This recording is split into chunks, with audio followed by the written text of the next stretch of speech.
আর আরেকজনের তিলক দেওয়া। তো যাইয়া প্রথমে যেটা তিলক দেওয়া, এটার আবার শরীরে একটু শক্তি সামর্থ্য আছে, বোঝাই যাচ্ছে। তো যাই জিজ্ঞাসা, ও ওইয়া পণ্ডিত হুজুর তোমার বাড়ি কই? আমার তো এই এলাকার, তারা ওই এলাকার তো কিতা করো? আম বাগান আছে, বাগানের মালিক তো আমি। আপনি ডরাইও না, শোনো তুমি আমার গ্রামের ছেলে, হিন্দু তো কি হয়েছে, সম্প্রীতির দেশ বাংলাদেশ, বাড়ির যাই তো তুমি 2 খারি আম লইয়া যাবা, কিন্তু ইতানে কা তুমি এটা ঠিক করছো নি, কোন কিতা করতাম তো কি চালাই, চলো দুইজনে মিল্লা। তো দুইজনে মিল্লা এবার একটারে ধরছে, কোনটারে? খ্রিস্টানটারে ধরছে। মুসলমান তুই মুসলমান আমার জাতের ভাই, তুই সাইডে থাক, তুই বেজালো বরিচ্ছা। তো মুসলমানকে থাক, আমার আর কি তারে কিছু খিচাখিচি শেষের পরে আইসা এবার যাইয়া হিন্দুর লোকে বইয়া বইয়া কইতেছে, তুমি একটা কাজ করো না, তারও তো এলাকা এটা না, জাতি ভাই তো আপনার কোনো সমস্যা নাই, আমার জাতি ভাইয়া জাতের ক্ষতি করে তার কপালো শনি আছে কইয়া দুইজনে যে এবার মুসলমানরা রেখেছে। এবার বাকি রয়েছে হিন্দুওয়ালা। তো তার শারীরিক শক্তি আর মাম বাগানের মালিকের শক্তির প্রায় সমান। ওই দুটারে কিলাইয়া শেষ। এবার ইয়া ধরছে, রে হিন্দুর উপর তুই কি আর মাম বাগানে ঢুকলি, কইয়া মাইট দিছে। আচ্ছা, এখানে বুদ্ধি দিয়া কাজ করছে।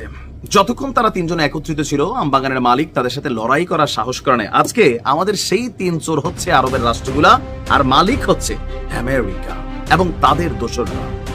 কৌশলে মুসলিমদের শক্তিটাকে বিচ্ছিন্ন করে এক একজনের সাথে লাগাইয়া জং লাগাচ্ছে। আরব রাষ্ট্রগুলা বিভক্ত হয়ে যাচ্ছে। ফিলিস্তিন ইস্যুতে, মধ্যপ্রাচ্য ইস্যুতে পশ্চিমাদেরকে বাবা মানছে। বাট তারপরেও আমার কাছে মনে হইল যে মুখে মুখে যেটা বলতেছে এটাও বা মন্দ কিছু। আপনারা জানেন যে মধ্যপ্রাচ্যের অন্যতম শক্তি ইরানের বিরুদ্ধে একটা বড় ধরনের অভিযানের প্রস্তুতি নিয়েছে আমেরিকা। ইসরায়েল হচ্ছে এটার বাস্তবায়নকারী। প্রস্তুতি নিয়েছে কে? আমেরিকা। বোমা টোমা দুনিয়াটা পাঠাই দিছে। বলছে চুক্তিটা না করলেই ইসরায়েল নাকি মাইরা দিবে। আমরা না করতেছি, কিন্তু ইসরায়েল কথা শুনতে চায় না, এরকম ন্যারেটিভ মাঠে খাওয়ানোর চেষ্টা করছে। এখন আমেরিকার এই বিষয়গুলা আমাদের আরবি ভাইরা বলছে, কোথাও না কোথাও দিন শেষে তারা ওই যে গল্পের প্রথমে যেমন আলাদা আলাদা হইয়া মাইর খাইছে, মাইর খাওয়ার পরে কিছুটা সম্ভবত সুবুদ্ধি হয়েছে। বলতেছে দেখেন এইসব গাল গল্প বাদ দেন। তো মানে হচ্ছে যে ইরানের পারমাণবিক স্থাপনা এগুলাই যদি আপনারা কোনো ধরনের হামলা চালান, আমরা কিন্তু সাথে নাই।